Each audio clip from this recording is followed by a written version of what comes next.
Hello friends, शिक्षा ज्ञान की इस यूट्यूब चैनल में मैं प्रीति आप सभी का स्वागत करती हूँ। आई होप आप सभी अच्छे होंगे और अपने एग्ज़ाम्स की प्रिपरेशन कर रहे होंगे। हमारा ये यूट्यूब चैनल शिक्षा ज्ञान सभी तरह के कॉम्पिटिटिव एग्ज़ाम्स की प्रिपरेशन कराता है। इस चैनल में हम सारे सब्जेक्ट्स का डिस्कशन करते हैं। तो गाइज़, जैसा कि आपने सुना ही होगा कि 30 तारीख को हमारा यूपी लेखपाल का एग्ज़ाम हुआ था।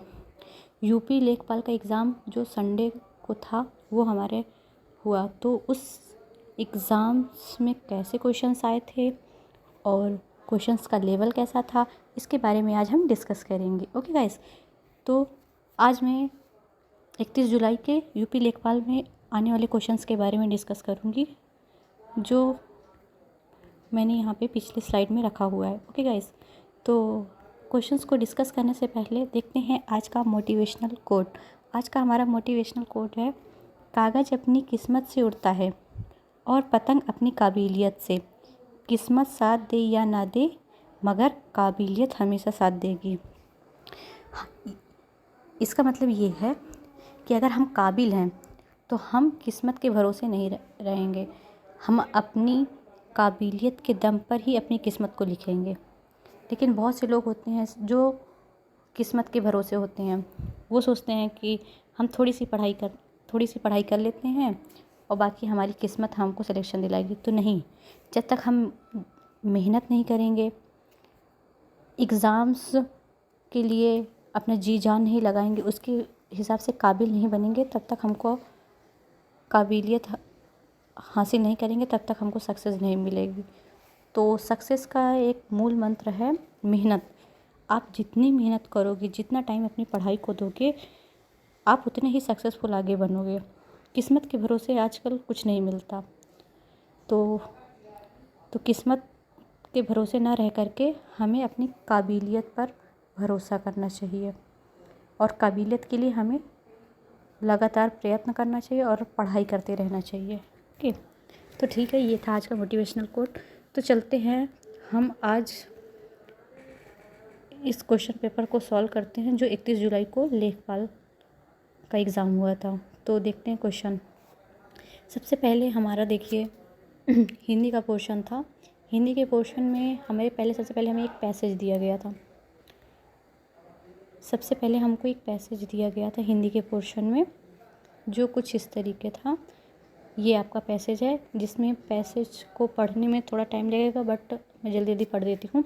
मनुष्य को निष्काम भाव से असफलता की चिंता किए बिना अपने कर्तव्य का पालन करना है। कर्तव्य का पालन करना है। आशा या निराशा के चक्र में फंसे बिना उसे निरंतर कर्तव्यरत रहना है। किसी भी कर्तव्य की पूर्णता पर सफलता अथवा असफलता प्राप्त होती है। असफल व्यक्ति निराश हो जाता है, किंतु मुनियों के असफलताओं को भी सफलता की कुंजी कहा है।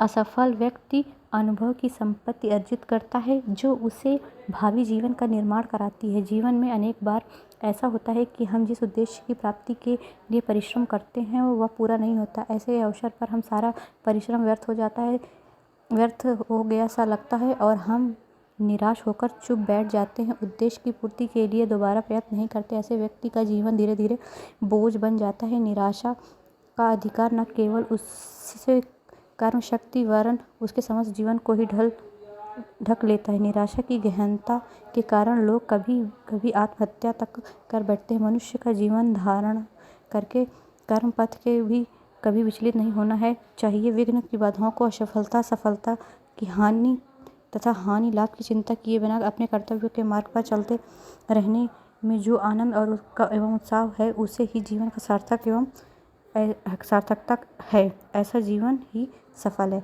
तो ये देखिए, ये मैंने पूरा पैसेज पढ़ा आपको। अब इस पैसेज से रिलेटेड कुछ क्वेश्चन थे। पहला क्वेश्चन देखते हैं। पहला क्वेश्चन है देखते हैं गाइज। पहला क्वेश्चन है, मनुष्य को किस प्रकार के कर्तव्य का पालन करना चाहिए। तो हमने ऊपर पैसेज में पढ़ा था, मनुष्य को निष्काम भाव से असफलता की चिंता किए बिना और आशा निराशा के चक्र में फंसे बिना, मतलब उपयुक्त सभी मनुष्य को किस प्रकार के कर्तव्य का पालन करना चाहिए?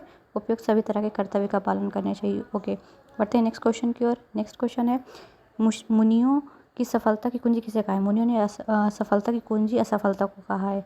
ये राइट आंसर हो जाएगा। ओके, नेक्स्ट हमारा है असफलता व्यक्ति क्या असफल व्यक्ति क्या अर्जित करता है? तो इसका राइट आंसर क्या होगा? अपयश होगा, या अनुभव की हुई संपत्ति, धन दौलत, या आशा। तो असफल व्यक्ति अनुभव की संपत्ति अर्जित करता है। ओके, चलिए फोर्थ क्वेश्चन की ओर बढ़ते हैं। फोर्थ हमारा क्वेश्चन है, कैसे कैसे व्यक्तियों को जीवन धीरे धीरे बोझ बन जाता है? तो इसका राइट आंसर हो जाएगा, असफल होने पर दोबारा प्रयत्न नहीं करना ही वाले व्यक्ति का ही जीवन बोझ बन जाता है। जैसे मैंने पहले ही कहा था कि हमें अपनी असफलताओं से हारना नहीं चाहिए, बल्कि अपनी असफलताओं को सफलताओं में परिवर्तित करते रहना चाहिए और लगातार प्रयास करना चाहिए ताकि हम आगे सफल हो सकें। तो वही चीज़ इस पैसेज में हमको बताई गई है कि हमें अपनी असफलताओं से हार कर बैठना नहीं चाहिए, बल्कि असफलताओं से सीख कर दोबारा प्रयत्न करना चाहिए। ओके गाइस, तो फिफ्थ क्वेश्चन की ओर बढ़ते हैं। जीवन की सार्थकता किस में होती है? तो इसका राइट आंसर था हमारा कर्तव्य मार्ग पर चलने के आनंद पर जीवन की सार्थकता होती है। ओके गाइस, तो नेक्स्ट क्वेश्चन है क्वेश्चन नंबर 6,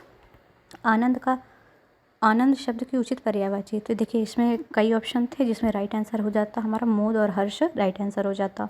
ठीक गाइस, मैं थोड़ा जल्दी जल्दी करवा रही हूँ क्योंकि क्वेश्चन पेपर्स में कुछ ज़्यादा बताने लायक नहीं है, सिर्फ फैक्ट्स है। ओके गाइस, तो नेक्स्ट है, अपना पराया किस समास का उदाहरण है? तो जो अपना और पराया समास किसका उदाहरण होता है? तो अपना पराया समास द्वंद्व समास का उदाहरण है, क्योंकि बीच में ये द्वंद्व का योजक चिन्ह लगा होता है गाइस। ओके, नेक्स्ट है हमारा निम्नलिखित में से सही संधि विच्छेद का चयन कीजिए। तो इसका राइट आंसर हो जाएगा वीरांगना में सही संधि विच्छेद है। क्वेश्चन नंबर 9, कब्र पे पैर लटकाना का मतलब होता है मृत्यु के समीप होना। ये राइट आंसर हो जाएगा। 10वें का था कि श्लाका का तत्सम क्या होता है? तो श्लाका का हमारा तत्सम हो जाएगा सोई। तो हिंदी के 10 क्वेश्चन थे। आगे नेक्स्ट स्लाइड में बढ़ते हैं। नेक्स्ट स्लाइड में हमारा है निम्नलिखित में से किस शब्द की वर्तनी सही है? तो देखिए हमारा सही वर्तनी वाला शब्द है लालायित। लालायित हमारा सही वर्तनी वाला शब्द है। ओके गाइस, ठीक। नेक्स्ट क्वेश्चन की ओर बढ़ते हैं। निम्नलिखित शब्दों का विचार कीजिए। निम्नलिखित शब्दों पर विचार कीजिए जो शुद्ध शब्द हैं। कौन सा शुद्ध शब्द है ये देखते हैं हम लोग। अधोगति है कि उज्ज्वल है कि विस्मरण है या हितैषी है? तो इसका राइट आंसर हो जाएगा हमारा विस्मरण और हितैषी इज राइट आंसर। तो option number C is the right answer. Okay, next question है क्वेश्चन नंबर 13 में बताया गया है निम्न में से कौन सा शब्द स्त्रीलिंग है? तो स्त्रीलिंग हमारा सही शब्द है संबल, स्त्रीलिंग शब्द है। ओके, नेक्स्ट क्वेश्चन है 14 में किस शब्द का सही विलोम युग है? सही विलोम हमारा है कृपण। कृपण मतलब होता है मांगने वाला और दाता मतलब देने वाला। तो इसका सही विलोम होगा ऑप्शन नंबर बी। ठीक, नेक्स्ट क्वेश्चन की ओर बढ़ते हैं। क्वेश्चन नंबर 15 में दिया गया है जीवन पति का समानार्थी क्या है? जीवन पति किसे बोलते हैं? तो जीवन पति हम यमराज जी को बोलते हैं। तो इसका समानार्थी शब्द हमारा यमराज होगा। जीवन पति को यमराज बोलते हैं। ओके, नेक्स्ट हमारा है जिसे इंद्रियों में अनुभव किया जा सके उसे क्या कहते हैं? उसके लिए एक शब्द है अतीन्द्रिय। जिसे इंद्रियों द्वारा अनुभव ना किया जा सके उसे बोलते हैं अतीन्द्रिय।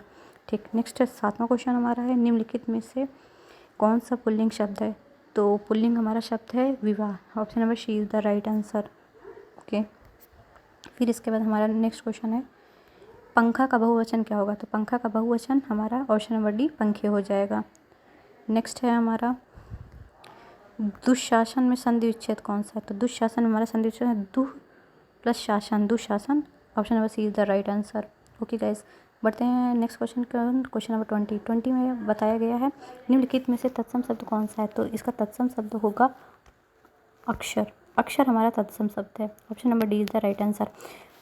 21 में देखते हैं गाइस निम्नलिखित में से कौन सा वाक्य अशुद्ध है? मतलब अशुद्ध वाक्य को पहचानना है। तो देखिए पहले पढ़ते हैं उसे मृत्युदंड की सज़ा दी गई, ये गलत है।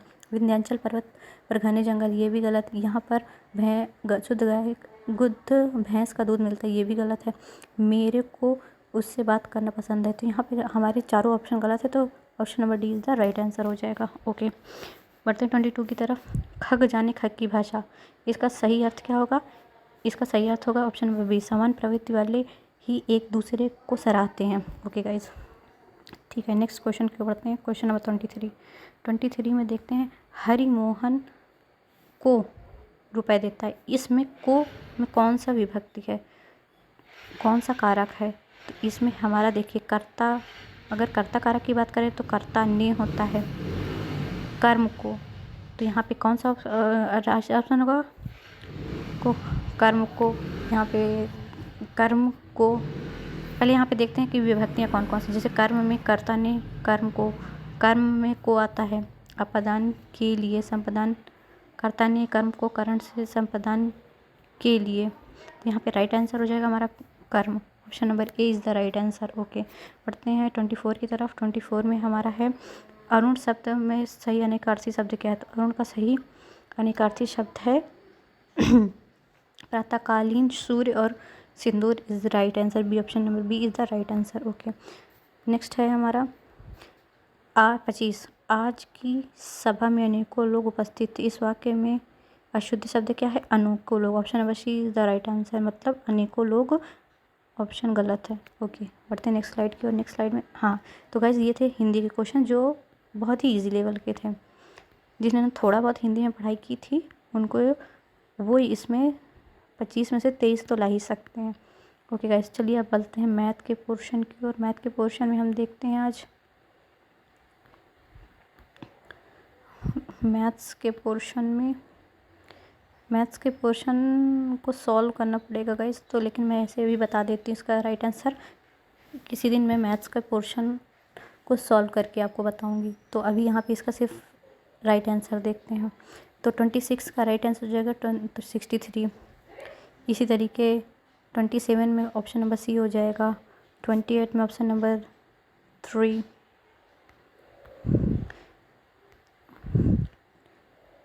29 में 13, 30 में 54 और 31 में 1, ऑप्शन नंबर बी 132। 32 में ऑप्शन नंबर डी है राइट आंसर हो जाएगा। और 33 में option number C. Okay guys, और फिर इसमें 34 में हमारा option number C is the right answer. 35 में ऑप्शन नंबर सी। 36 में ऑप्शन नंबर डी। 37 में 100। 38 ऑप्शन नंबर बी। 38 में ऑप्शन नंबर ए। 39 में ऑप्शन नंबर सी। 40 में ऑप्शन नंबर हमारा डी आंसर हो जाएगा। इनमें से कोई नहीं। एक चतुर्भुज का क्षेत्रफल समान, ऑप्शन नंबर 41, एक चतुर्भुज का क्षेत्रफल समान आधार पर है, समान संख्याएं हैं, तो आधार और समांतर रेखाओं के बीच में समांतर चतुर्भुज का क्षेत्रफल कर, तो इसका ऑप्शन हो जाएगा option number C is the right answer, आधा हो जाएगा। ठीक है, नेक्स्ट है 42 का हमारा option number A right answer हो जाएगा। 43 का है गाइज, मैं मैथ्स का अलग वीडियो बनाऊँगी मैथ्स के क्वेश्चंस का, जिसमें मैं मैथ्स को सॉल्व करके पूरा आपको बताऊँगी। ओके गाइज, तो अभी सिर्फ मैं इसमें आंसर बता देती हूँ। ऑप्शन नंबर 44 का है ऑप्शन नंबर बी। 45 का ऑप्शन नंबर ए। 46 का ऑप्शन नंबर डी। 47 का सी। 48 का ऑप्शन नंबर बी। 49 का ऑप्शन नंबर बी और 50 का ऑप्शन नंबर बी। चलिए, मैथ्स का पोर्शन कंप्लीट हो गया। अब बढ़ते हैं हम अपनी जीएस के पोर्शन में। तो जीएस के पोर्शन में हमारा पहला क्वेश्चन है 51 नंबर का, नई प्रौद्योगिकी का उपयोग करके ईंधन की बढ़ती हुई क्षमता को मनुष्य और पर्यावरण को कैसे बचाया जाए? तो इसका राइट आंसर हो जाएगा प्रदूषण और खपत को कमी करके हम लोग ईंधन की बढ़ती खपत को पर्यावरण को लाभ पहुंचा सकते हैं। ठीक है, 52 हम देखते हैं। 52 में क्या दिया है, कौन सा नेपाल में हिमालय की पर्वतमाला में एवरेस्ट बेस पे कैंप में फतह करने वाला सबसे कम उम्र का भारतीय पर्वतारोहियों में से बन गया है? तो रिधम ममानिया हमारा राइट आंसर हो जाएगा। ये जो हमारी करंट अभी हाल ही की करंट की न्यूज़ थी। अब बढ़ते हैं 53 की ओर। 53 में हमें क्या दिया गया ये देखते हैं। 53 में है, किस देश में ने मई 2022 में ब्रिक्स विदेशियों मंत्रियों की बैठक की अध्यक्षता की? तो ब्रिक्स का 2022 में सम्मेलन चीन में हुआ था, चाइना ने अध्यक्षता की थी। बढ़ते 34 की तरफ। सुभाष चंद्र बोस को देश नायक किसने कहा था? तो सुभाष चंद्र को देश नायक महात्मा गांधी जी ने कहा था। ओके गाइज, चलिए नेक्स्ट क्वेश्चन की ओर बढ़ते हैं। नेक्स्ट में है 55 में कहते हैं किस रियासत के खिलाफ अधिनियम को ऑपरेशन पोलो कूट नाम दिया गया। तो जो हैदराबाद की रियासत थी उसके खिलाफ अभियान को हमने ऑपरेशन पोलो नाम दिया। तो option number C is the right answer. चलिए नेक्स्ट स्लाइड की ओर बढ़ते हैं। नेक्स्ट हमारा है क्वेश्चन 56 में दिया गया है। 56 में हमारा दिया गया है देखिए, भारत में निम्नलिखित में से किस राज्य में सबसे कम लोकसभा सीटें हैं। तो देखिए यहाँ पे दो ऑप्शन में कन्फ्यूजन था, गोवा और सिक्किम में। गोवा में हमारी 2 लोकसभा सीटें और सिक्किम में 1। तो राइट आंसर हो जाएगा सिक्किम। ठीक, option number 50 question number 57 EFT का पूर्ण कारण। EFT का फुल फॉर्म बताना था। तो EFT का फुल फॉर्म था इलेक्ट्रॉनिक फंड्स ट्रांसफ़र। मतलब EFT का फुल फॉर्म है हमारा इलेक्ट्रॉनिक्स फंड्स ट्रांसफ़र। चलिए नेक्स्ट क्वेश्चन क्यों बढ़ते हैं। 58 में बोला गया है बाफिन द्वीप किस देश में स्थित है। तो बाफिन द्वीप हमारा कनाडा में स्थित है। गाइस इसमें थोड़ा मुझे कन्फ्यूज़न है, USA है कि कनाडा है, ये आप देख लीजिएगा, क्योंकि इन दोनों में मुझे थोड़ा कन्फ्यूज़न है, USA या कनाडा। ओके गाइस, चलिए 59 पे देखते हैं। 59 में है प्रेस की स्वतंत्रता भारत के किस संविधान में के तहत अनुच्छेद के तहत निहित है। तो अनुच्छेद 19 में हमें स्वतंत्रता है, बोलने की स्वतंत्रता, अभिव्यक्ति की स्वतंत्रता,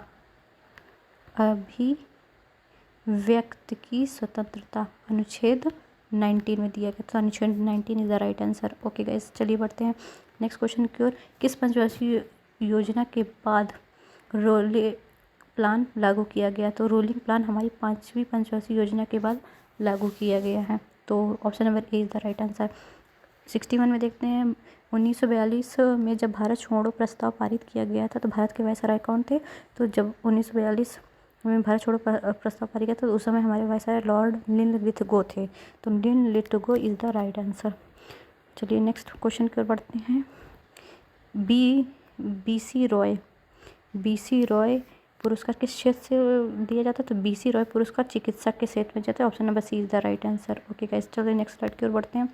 नेक्स्ट स्लाइड में हमारा है निम्नलिखित में से भारतीय संविधान के किस अनुच्छेद में राज्य के नीति निर्देशक सिद्धांतों को शामिल किया गया। तो अनुच्छेद 36 से 51 में राज्य के नीति निर्देशक तत्व शामिल किए गए हैं। नीति निर्देशक तत्व वो होते हैं जो किसी राज्य के कल्याण के लिए स्थापित होते हैं, मतलब राज्य के कल्याण के लिए बनाए जाते हैं, उन्हें नीति निर्देशक तत्व कहते हैं।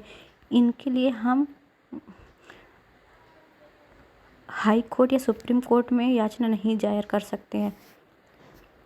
ये नीति निर्देशक तत्व राज्य के कल्याण के लिए बनाए गए हैं। ठीक है, क्वेश्चन नंबर 64 महात्मा गांधी के नमक सत्याग्रह कहाँ से शुरू। आप देखिए यहाँ पे बहुत से बच्चों ने कन्फ्यूज़न की थी कि नमक सत्याग्रह कहाँ से शुरू किया था। तो यहाँ 2 ऑप्शन लोगों ने लगाए थे, पहला था दांडी, दूसरा साबरमती। तो देखो उस नमक सत्याग्रह स्टार्ट किया था जिसे दांडी यात्रा कहते थे, मतलब दांडी तक पहुँचना था गांधी जी को। लेकिन स्टार्ट वहाँ उन्होंने कहाँ से किया था। तो स्टार्ट उन्होंने साबरमती आश्रम से अपनी यात्रा स्टार्ट की थी। तो यहाँ यही पूछा गया है कि नमक सत्याग्रह कहाँ से स्टार्ट किया गया। तो नमक सत्याग्रह साबरमती आश्रम से दांडी तक के लिए था, जिसे दांडी मार्च या दांडी यात्रा भी कहते थे। ओके गाइज, बढ़ते हैं 65 की ओर। सती प्रथा में किसके द्वारा समाप्त किया गया। तो सती प्रथा को लॉर्ड विलियम बेंटिक के द्वारा समाप्त किया गया। इसका राइट आंसर हो जाएगा लॉर्ड विलियम बेंटिक। अब बढ़ते हैं 66 क्वेश्चन 66 की तरफ। 66 में है ब्रिटिश शासन के दौरान भारत के अधिकांश जनसंख्या जीविका किस पर निर्भर करती थी। जब हमारे यहाँ ब्रिटिश शासन था, अंग्रेजों का शासन था, तो उस समय अधिकांश जनसंख्या किस पर निर्भर करती थी। तो अधिकांश जनसंख्या हमारे प्राथमिक क्षेत्र पर निर्भर करती थी। देखिए थोड़ा इसको मैं डीप में बताती हूँ। प्राथमिक क्षेत्र होते क्या हैं। प्राथमिक क्षेत्र में हमारा आते हैं कृषि, मधुमक्खी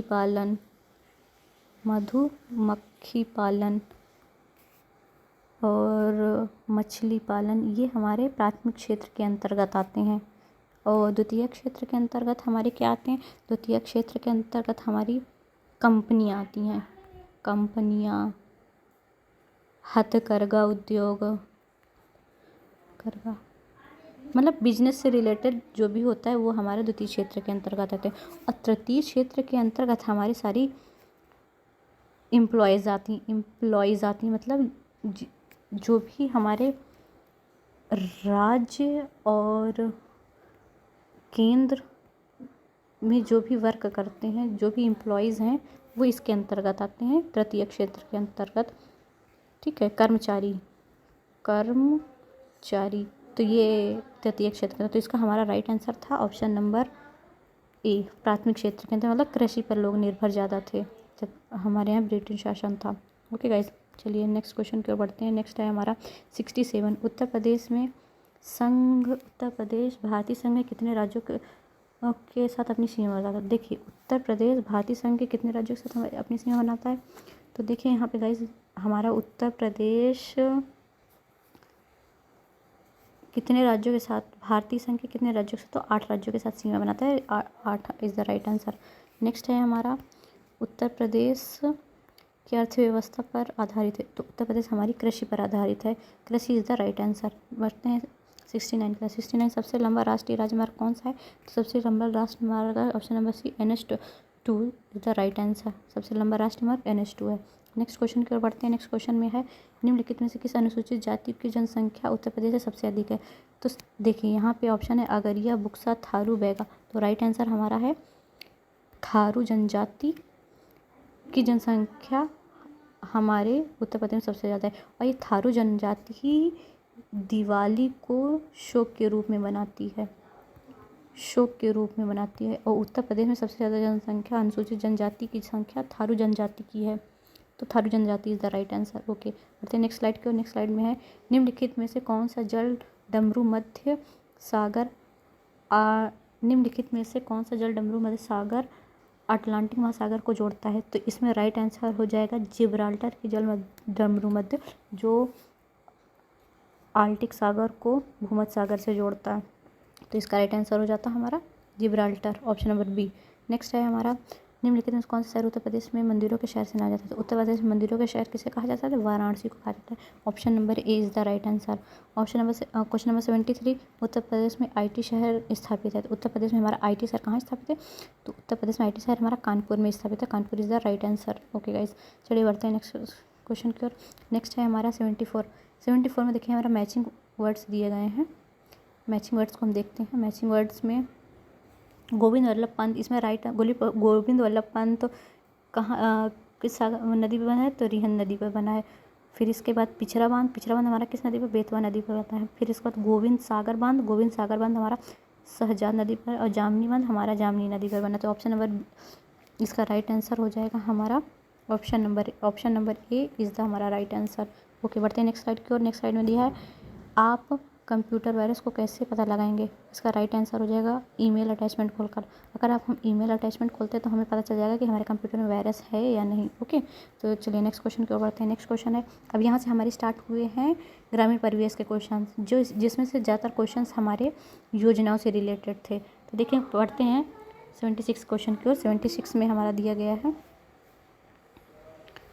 76, निम्नलिखित में से कौन सी योजना भारत के ग्रामीण सड़क संपर्क को विकास के लिए जिम्मेदार है? तो इसका राइट आंसर हो जाएगा PMGSY is the right answer. बढ़ते हैं नेक्स्ट क्वेश्चन की ओर। 77, निम्नलिखित में से किस योजना का उद्देश्य पूरे देश में महिला स्व सहायता मॉडल को सशक्त करती है? तो इसका राइट आंसर होता है ग्रामीण फेलोशिप। इसका राइट आंसर था हमारा राष्ट्रीय ग्रामीण विकास fellowship is the right answer. चलिए नेक्स्ट क्वेश्चन की ओर बढ़ते हैं। नेक्स्ट है हमारा 78, निम्नलिखित में से कौन सी योजना के तहत किसी भी ग्रामीण परिवार के वयस्क को एक वित्तीय वर्ष में 100 दिन के रोजगार की गारंटी देती है? इसका राइट आंसर था ग्रामीण रोजगार गारंटी योजना, ये हमारा राइट आंसर था। ठीक है, चलिए बढ़ते हैं नेक्स्ट क्वेश्चन की ओर। नेक्स्ट है हमारा, भारत सरकार ने निम्नलिखित में से कौन सी योजना विधवाओं और बुजुर्गों के विकलांगों लोगों के लिए पेंशन और वित्तीय सहायता प्रदान करती है? तो इसका राइट आंसर है NSAP is the right answer. चलिए नेक्स्ट क्वेश्चन की ओर बढ़ते हैं। नेक्स्ट क्वेश्चन है हमारा, निम्नलिखित में से किस योजना का उद्देश्य भारत में गरीब लोगों के लिए आवास प्रदान करता है? तो प्रधानमंत्री Awas Yojana is the right answer हमारा हो जाएगा। बढ़ते हैं 81 के लिए, भारत सरकार में निम्नलिखित में से कौन सी योजना ग्रामीण क्षेत्रों से शहरी क्षेत्र के युवाओं को प्रवास के लिए रोकने का प्रस्ताव करती है, तो इसका राइट आंसर जो हो जाएगा SGRV। SGRY is the right answer, हमारा SGRY राइट आंसर हो जाएगा। चलिए नेक्स्ट क्वेश्चन की ओर बढ़ते हैं। पंचायती राज प्रशिक्षण संस्थान में उत्तर प्रदेश में निम्नलिखित में किस स्थान पर है, किस स्थान पर स्थापित है? तो पंचायती राज प्रशिक्षण संस्थान उत्तर प्रदेश में मेरठ राज्य में स्थापित है। Meerut is the right answer. Okay guys, चलिए नेक्स्ट क्वेश्चन की ओर बढ़ते हैं। नेक्स्ट है हमारा 83 में देखा गया है निम्नलिखित में से कौन सी उत्तर प्रदेश द्वारा की गई ई स्वास्थ्य पहल है? तो उत्तर प्रदेश द्वारा की गई स्वास्थ्य पहल है उत्तर प्रदेश HMIS स्वास्थ्य संबंधी सूचना तंत्र, ये हमारा राइट आंसर हो जाएगा।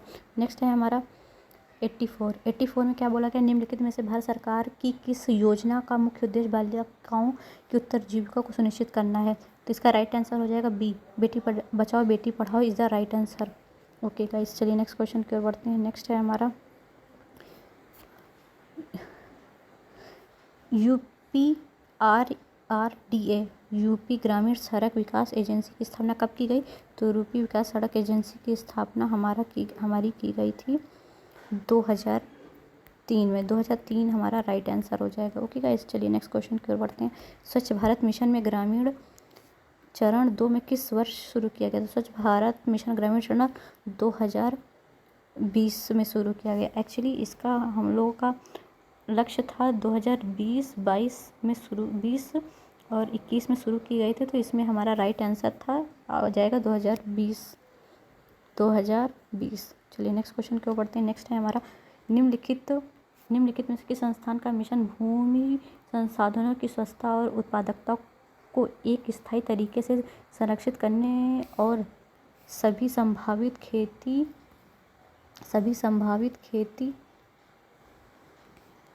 खेती योग्य भूमि की रक्षा के पुनर्वास को पुनः उत्पत्ति करता है? तो इसका राइट आंसर उत्तर प्रदेश भूमि सुधार निगम ही हमारे ये पुनर्वास का पुनः उत्पादन करता है, तो A is the right answer.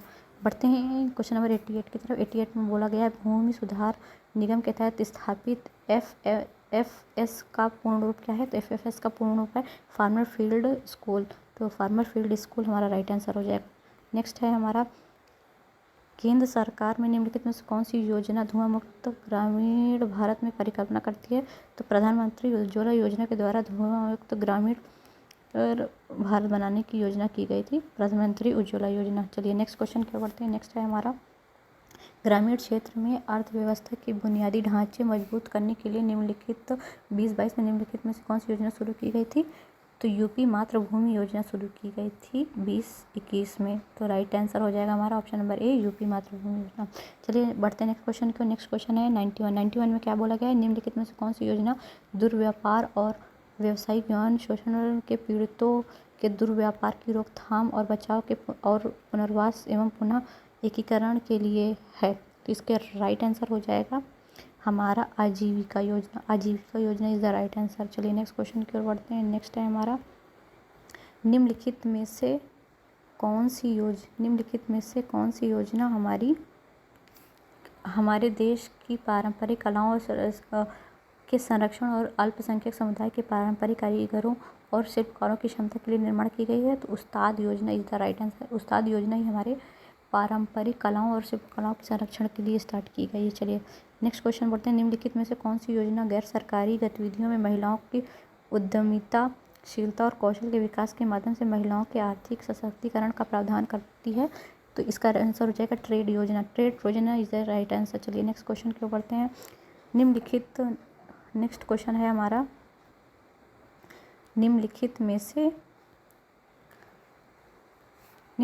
कौन सा मंत्रालय नोडल विभाग और राष्ट्रीय आजीविका मिशन को संभालता है? तो सामाजिक न्याय और अधिकारिता मंत्रालय ही संभालता है, तो option number A is the right answer. 94 question में देखते हैं। सौर फोटोवोल्टिक सिलाई पंप योजना के तहत छोटे और असीमित किसान केंद्र सरकार की सब्सिडी के अलावा 1800 वाट 2 HP सरफेस सोलर पंप के लिए कितने अनुदान का पात्र है? तो इसका राइट आंसर हो जाएगा 30% अनुदान का पात्र है। चलिए नेक्स्ट क्वेश्चन है 96 में बोला गया है कन्या विद्याधन योजना के तहत आर्थिक रूप से कमजोर परिवार की लड़कियों जो हाई स्कूल में पास हैं को उच्च प्राथमिक शिक्षा प्राप्त करने के लिए एक मुख्य राशि कितनी है? तो इसका राइट आंसर था 30,000 रुपये कन्या विद्याधन के रूप में बालिकाओं को हायर एजुकेशन के लिए दिया जाता है। तो हमारा राइट आंसर हो जाएगा 30,000 रुपये। चलिए नेक्स्ट क्वेश्चन की ओर बढ़ते हैं। नेक्स्ट है हमारा स्वच्छ भारत मिशन। स्वच्छ भारत मिशन में निम्नलिखित में से स्वच्छ भारत मिशन को निम्नलिखित में से किस नोडल पर्सन द्वारा नियंत्रित किया जाता है? तो इसका है पेयजल और स्वच्छता मंत्रालय द्वारा स्वच्छ भारत मिशन को नियंत्रित किया जाता है। नेक्स्ट है 98 में क्या बोला गया? निम्नलिखित में से कौन सा कार्यक्रम सार्वजनिक स्वास्थ्य संस्थाओं के प्रसव के लिए आने वाली गर्भवती महिलाओं को मुफ्त में आने जाने के लिए परिवहन, मुफ्त दवाएं, मुफ्त निदान, मुफ्त रक्त और मुफ्त आहार प्रदान करता है? तो इसका राइट आंसर हो जाएगा हमारा JSSK जननी शिशु सुरक्षा योजना इज़ द राइट आंसर। चलिए नेक्स्ट क्वेश्चन की ओर बढ़ते हैं। नेक्स्ट है हमारा 99 में क्या बोला गया है? निम्नलिखित में से किस मंत्रालय या नोडल विभाग के केंद्र एकीकृत बाल विकास योजनाओं के क्रियान्वयन को प्राथमिकता दी है? तो इसका राइट आंसर है महिला एवं बाल विकास मंत्रालय। तो महिला एवं बाल विकास मंत्रालय ही इसके लिए जिम्मेदारी लेता है। चलिए नेक्स्ट है हमारा 100वां क्वेश्चन और 100वां क्वेश्चन। निम्नलिखित में से कौन सा योजना पंचायती राज मंत्रालय के गाँव की आबादी के सर्वेक्षण और ग्राम क्षेत्र में उन्नति की प्रौद्योगिकी के साथ मानचित्र के लिए है? तो इसका राइट आंसर हो जाएगा SVAMITA स्वामित्व योजना जिसको बोलते हैं, ये हमारा राइट आंसर हो जाएगा। ग्राम क्षेत्र में उन्नति प्रौद्योगिकी के साथ मानचित्रित के लिए है, ये इज़ द राइट आंसर। तो 100वां क्वेश्चन हमारा राइट। तो देखिए ये हमारा जो इसका पोर्शन था ग्रामीण परिवेश का, ये थोड़ा सा हमारा टफ था। ग्रामीण परिवेश का ये पोर्शन हमारा थोड़ा सा टफ था। बाकी के हमारे जितने पोर्शन थे, इधर ये GS का पोर्शन, फिर मैथ्स का पोर्शन, ये तो इजी था। बस हाँ, बच्चों के थोड़े नंबर इस ग्रामीण परिवेश से कट सकते हैं, बाकी तो ओवरऑल पूरा पेपर बहुत ही इजी था। तो गाइज़ ये थे आज के लेखपाल का सॉल्यूशन। जो लेखपाल का एग्ज़ाम हमारा 31 जुलाई को हुआ था, संडे के दिन, उसका सॉल्यूशन है। मैथ्स का सॉल्यूशन का वीडियो मैं एक अलग सा वीडियो बनाऊंगी, उसमें सिर्फ मैं लेखपाल में जो मैथ्स के क्वेश्चन पूछे गए हैं उसके डिस्कशन करूंगी। ओके गाइस, वीडियो काफ़ी लंबी हो जाती, इसलिए मैथ्स के लिए मैंने अलग से वीडियो बनाऊंगी आपके लिए। ओके गाइस, तो कैसा लगा मेरा ये एफ़र्ट? अगर आपको अच्छा लगा हो तो प्लीज़ चैनल को लाइक करें, शेयर करें, सब्सक्राइब करें और बेल आइकन दबाना बिल्कुल ना भूलें। और हाँ गाइस, आप इस मोटिवेशनल कोट को अपने माइंड में ज़रूर सेट कर लें कि किस्मत पर नहीं, हमें अपनी काबिलियत पर भरोसा होना चाहिए। ओके गाइस, तो चलिए मिलते हैं गाइस नेक्स्ट वीडियो में। तब तक के लिए बाय, टेक केयर।